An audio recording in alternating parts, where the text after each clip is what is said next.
The Ignis Wraith can shed through the steel path. Keep watching to find out how. Welcome to the Warframe broadcast. I'm your host, Hexagon, bringing you tonight's story. Yes. Good old Ignis Wraith, the most popular primary weapon for some reason. To be sure, there are weapons which can achieve the same level of destruction with less investment or reach true nuke potential. Still, we know that a great number of you have the Ignis Wraith and wish to complete the late and endgame without making that switch. Very well. We here at the Hexagon Network have prepared the optimal Ignis Wraith build with all the support it would need to function, as well as a budget version you can use in the meanwhile. But first, look at Graph. Fixed by subscribe to some Hexagon Network. Thanks for support. You appreciate much. Here is the build we will be using. Now, there are certainly a few mods in here which are questionable, but allow us to explain these decisions.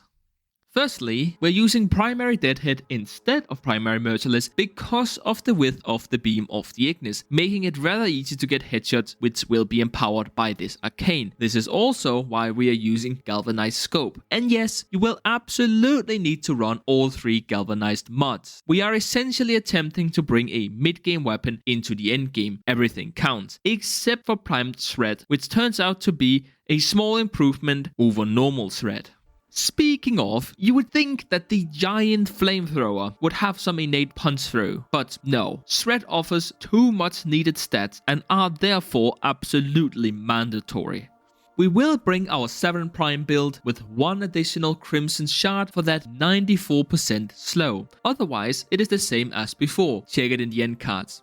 So, you will remember that we run Galvanized Aptitude. That's because the base damage type of heat from the Ignis and the toxin buff from Toxic Glass does not mix, giving us 2 elements instead. We get yet another element from Spores, Corrosive. Furthermore, we can get Cold and Gas from the Epitaph. It is worth mentioning that Cold stacks with Gloom, effectively stunning enemies if hit with even a single proc of Cold, which is forced every time the Epitaph quick fires. In case you're wondering, yes, this does work on Acolytes, reducing their action speed down below 1%. But okay, maybe you haven't reached the steel path yet. Here is a temporary build for you. And just in case you are curious, this is the build on our companion for the extra evasion chance. We don't need the viral from our companion in this case because we get it both from Saren and from the Ignis. Since we will be using a channel ability the entire time, the generic focus path will be useless to us and we will instead use the Yunaro for that caustic strike. But that's everything from us here in the studio. Now get out there and torch the Origin system.